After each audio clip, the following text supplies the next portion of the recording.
नमस्कार दोस्तों, स्वागत है आपका MGH न्यूज में। दोस्तों आज तारीख है 10 सितंबर और आज हम बात करने वाले हैं देश भर की 25 बड़ी खबरों पर। दोस्तों अगर आपको भी अपने राज्य की 25 बड़ी खबरें जाननी है तो वीडियो के नीचे कमेंट में अपने राज्य का नाम जरूर लिख दीजिएगा। हम आपके राज्य की 25 बड़ी खबरें आप तक जरूर पहुंचाएंगे, इसलिए चैनल को सब्सक्राइब कर लीजिएगा और वीडियो को लाइक कर दीजिएगा। अब बढ़ते हैं खबरों की तरफ। कोलकाता में जूनियर डॉक्टर के साथ रेप और मर्डर मामले के बाद राज्यसभा सांसद जवाहर सरकार के इस्तीफे से TMC में हड़कंप मच गया है। अब खबर है कि खुद ममता बनर्जी जवाहर सरकार को मनाने में जुटी है। मीडिया रिपोर्ट्स के मुताबिक ममता बनर्जी ने जवाहर सरकार से फोन पर बात की है और उन्हें फैसले पर पुनर्विचार करने के लिए कहा है। बंगाल की खाड़ी में बना निम्न दबाव का क्षेत्र सोमवार तक अवदाब में बदलने जा रहा है। फलस्वरूप 12 सितंबर तक पश्चिम बंगाल के दक्षिणी हिस्से के कई जिलों में भारी वर्षा होने की संभावना है। मौसम विभाग ने कहा कि निम्न दबाव का क्षेत्र यह क्षेत्र सोमवार तक रात पुरी और दीघा के बीच उड़ीसा और पश्चिम बंगाल के तटों को पार कर सकता है। दिल्ली के शाहदरा में एक नाइट क्लब के बाहर कुछ लोगों द्वारा गोलीबारी करने के सिलसिले में 30 वर्षीय एक व्यक्ति को गिरफ्तार कर लिया गया है। पुलिस ने रविवार को यह जानकारी दी है।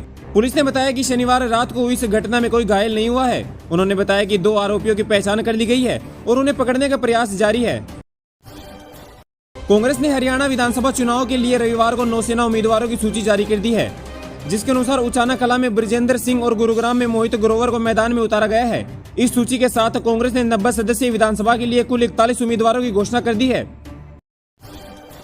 कोलकाता सहित पश्चिम बंगाल के कई शहरों एवं कस्बों में आरजीकर अस्पताल में महिला डॉक्टर के साथ बलात्कार और उसकी हत्या की घटना के संबंध में रविवार रात न्याय की मांग करने वाले नारे गूंजे। आरजीकर अस्पताल में एक महिला ट्रेनी डॉक्टर के साथ बलात्कार और उसकी हत्या की घटना के विरोध में महिलाओं, पुरुषों, युवाओं और वृद्धों समेत प्रदर्शनकारी सड़क पर उतरे। उन्होंने मानव श्रृंखला बनाई, सड़कों पर भीति चित्र बनाई, जलती हुई मशाले लेकर राष्ट्रीय गान गाया। राहुल गांधी ने यूनिवर्सिटी ऑफ टेक्सास में छात्रों को संबोधित करते हुए देवता शब्द के अर्थ पर बात की। उन्होंने देवता शब्द का अर्थ बताते हुए कहा कि देवता आखिर कौन होता है। देवता ऐसा शख्स है जिसकी अंदरूनी भावनाएं ठीक वैसी होती हैं जैसी उसकी बाहरी अभिव्यक्ति। इसका सीधा सा मतलब है कि जो साफ दिल का शख्स है और पूरी तरह से पारदर्शी है वह देवता है। इंडियन ओवरसीज कांग्रेस के चेयरमैन सैम पित्रोदा ने कहा कि राहुल गांधी बहुत पढ़े लिखे और समझदार शख्स हैं। बीजेपी उनके बारे में बीते 10 साल से जो कह रही है उसके बजाय मुझे राहुल गांधी पर पूरा भरोसा है। उन्होंने कहा कि भारत को जुमले की नहीं बल्कि मॉडर्न सोच और युवा नेता की जरूरत है। बिहार की राजधानी पटना में बीजेपी के पूर्व मंडल अध्यक्ष की गोली मारकर हत्या कर दी गई। हमलावर चेन छीनने की कोशिश कर रहा था और विरोध करने पर उन्होंने पूर्व मंडल अध्यक्ष का मर्डर कर दिया। सुप्रीम कोर्ट ने इजरायल को हथियारों और सैन्य उपकरणों के निर्यात पर रोक लगाने से इनकार कर दिया है। सुप्रीम कोर्ट ने इस मांग वाली याचिका खारिज करते हुए कहा कि कोर्ट विदेशी नीति के मामले में दखल नहीं दे सकता। पश्चिम बंगाल की मुख्यमंत्री ममता बनर्जी ने डॉक्टर के परिवार को पैसे देने के आरोप में सफाई दी है। उन्होंने कहा कि मैंने उनके परिवार को कभी पैसे की पेशकश नहीं की, यह बदनाम करने के अलावा और कुछ नहीं है। सोमवार को केंद्रीय स्वास्थ्य मंत्री की ओर से एडवाइजर जारी की गई है। इसमें वायरल इन्फेक्शन की स्क्रीनिंग में तेजी और हालात पर नजर बनाए रखने की बात कही गई। हालांकि अधिकारियों ने कहा कि चिंता करने की कोई बात नहीं है। सुप्रीम कोर्ट में आज चीफ जस्टिस DY चंद्रचूड़ की अध्यक्षता वाली पीठ आरजीकर मामले की सुनवाई कर रही है। इस दौरान वकीलों ने कोर्ट को बताया कि डॉक्टर के साथ हुए रेप और मर्डर केस के बाद हुए विरोध प्रदर्शन में 23 लोगों ने अपनी जान गंवा दी थी। केरल फिल्म इंडस्ट्री में शुरू हुआ मीटू अभियान अब कोलकाता में भी पहुंच गया है। बंगाल फिल्म इंडस्ट्री की अभिनेत्री ने निर्देशक अरिंदम सिल पर यौन उत्पीड़न का आरोप लगाया है। अभिनेत्री का आरोप है कि फिल्म निर्देशक ने उन्हें गोद में बैठने के लिए कहा। लोकसभा के दौरान अपने कई बयान से विवाद खड़े करने वाले कांग्रेस नेता सैम पित्रोदा ने राहुल गांधी की तारीफ की है। उन्होंने अमेरिका के टेक्सास में कहा कि राहुल गांधी पप्पू नहीं है। उनकी ऐसी छवि बनाने के लिए भाजपा ने करोड़ों रुपए के लिए प्रोपेगेंडा में खर्च किए थे। ऐसे सारे विचार मिथ्या थे। केंद्रीय मंत्री और हरियाणा के पूर्व CM मनोहर लाल खट्टर ने कहा कि हम जानते हैं कि लोकतंत्र का यह उत्सव हर 5 साल में आता है। हरियाणा विधानसभा के लिए नामांकन शुरू हो गए हैं।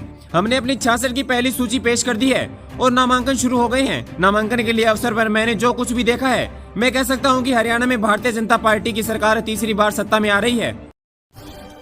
बीजेपी के सदस्यता अभियान पर असम के CM हेमंत बिस्वा शर्मा ने कहा कि 1 हफ्ते के भीतर हमने 13 लाख पार्टी सदस्यता का आंकड़ा छू लिया है और असम देश के शीर्ष 5 राज्यों में शामिल हो गए हैं। यह सदस्यता अभियान 25 सितंबर तक जारी रहेगा। RSS पर कांग्रेस नेता और लोकसभा नेता राहुल गांधी की टिप्पणी पर केंद्रीय गृह मंत्री गिरिराज सिंह के बयान पर कांग्रेस सांसद प्रमोद तिवारी ने कहा कि हमें इंदिरा जी के साथ काम किया है। RSS के बारे में उनकी बहुत मजबूत सोच थी कि सांप्रदायिक समाज में उनकी नहीं फैलनी चाहिए। भाजपा के पूर्व मंडल अध्यक्ष मुन्ना शर्मा को आरोपियों ने उस समय गोली मार दी जब उन्होंने कथित तौर पर चयन स्क्रीनिंग का विरोध किया। इलाज के दौरान उनकी मौत हो गई। चौक पुलिस स्टेशन एसएचओ राशि कुमार ने कहा कि हमें करीब 6:15 बजे सूचना मिली कि मुन्ना शर्मा नाम के एक व्यक्ति को एक रेस्ता के पास अपराधियों ने गोली मारकर घायल कर दिया है। कांग्रेस सांसद रणदीप सिंह सुरजेवाला ने कहा कि लोगों के आशीर्वाद से कांग्रेस की सरकार बनने पर फैसला लिया गया है कि यहाँ यूनिवर्सिटी और मेडिकल कॉलेज बनाया जाएगा। सबसे पहली बात, हम सभी दस्तावेज इकट्ठा करेंगे और जांच करेंगे। 2-2.5 साल के अंदर हम मेडिकल कॉलेज का निर्माण पूरा कर देंगे। अबू धाबी के क्राउन प्रिंस शेख खालिद बिन जायद अल नायन 2 दिवसीय भारत दौरे पर हैं। सोमवार को क्राउन प्रिंस प्रधानमंत्री नरेंद्र मोदी से मुलाकात करेंगे। अल नायन भारत की राष्ट्रपति द्रौपदी मुर्मू से भी मिलेंगे। भारतीय सेना ने बुधवार रात नौशेरा के लाम क्षेत्र में घुसपैठ की कोशिश को नाकाम करने के लिए एक ऑपरेशन शुरू किया था। खुफिया एजेंसी और जम्मू कश्मीर पुलिस से मिली जानकारी के आधार पर यह कार्रवाई की गई। ऑपरेशन के दौरान 2 आतंकवादियों को मार गिराया गया और बड़ी मात्रा में हथियार बरामद किए गए।